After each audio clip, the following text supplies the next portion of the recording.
আসসালামু আলাইকুম, সবাই কেমন আছেন? আশা করছি সবাই ভালো আছেন। আলহামদুলিল্লাহ আমিও অনেক ভালো আছি। আমাদের চ্যানেলটি যদি আপনারা সাবস্ক্রাইব না করে থাকেন তাহলে বেল আইকন চেপে সাবস্ক্রাইব করে আমাদের পাশে থাকবেন। নতুন নতুন ভিডিও দেখতে পারবেন ইনশাল্লাহ।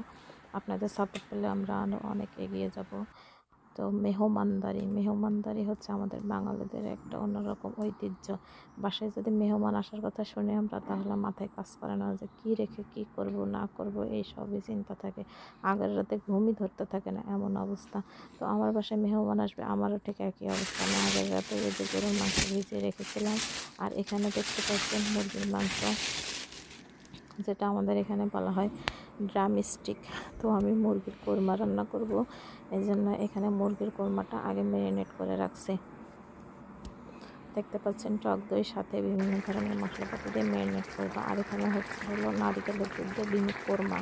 মেহমান বেশ আজকে অনেক আসবে, এই জন্য ডিমও দেখতে পাচ্ছেন অনেকগুলো। হয়তো অনেকেই ভাববেন যে এত ডিম আসলে না, এটা হচ্ছে যে কয়জন আসবে সেই কয়জনের জন্যই। আর এদিকে মুরগির কোরমা যেটা ম্যারিনেট করছিলাম, সেটা দুধ চুলায় দুইটা বসিয়ে দিয়েছি, দেখতেই পাচ্ছেন। কারণ এত মানুষ, অনেক মেহমান আসবে এই জন্য। আর এদিকে দুধটাও জাল করছিলাম অন্য আরেকটাতে দেওয়ার জন্য। আমি পুরো রান্নার ভিডিওটা না করে আর কি একবারে চলে আসছি রান্না শেষ করে। তো এখানে যে ডিমের কুরমাটা দেখলেন রান্না হচ্ছে, সেটা একটা হচ্ছে চিংড়ি মাছের মালাইকারি করেছি। এখন আমি দেখাচ্ছি যা যা আর কি আয়োজন ছিল, আমার আইটেম ছিল। সেটা হচ্ছে মেহমানদের জন্য এখানে আছে বেগুন ভাজি, আর এটা হচ্ছে ইলিশ মাছ ভাজি। এখানে আছে ইলিশ মাছ, এখানে সালাদ করেছি। তো আমি টেবিলে মোটামুটি এইগুলাই রাখছিলাম, আর বাকিগুলা কিচেনে ছিল। আর এখানে হচ্ছে সাদা পোলাও দেখতে পাচ্ছেন। এটা হচ্ছে বেশ অনেক মেহমান, সেটা আগে আমি বলে দিয়েছি, এই জন্য পোলাওটা অনেক বেশি পরিমাণে, আপনারা দেখলেই বুঝতে পারছেন যে হ্যাঁ বেশি পরিমাণ সাদা পোলাও। আর এটা হচ্ছে গরুর মাংস।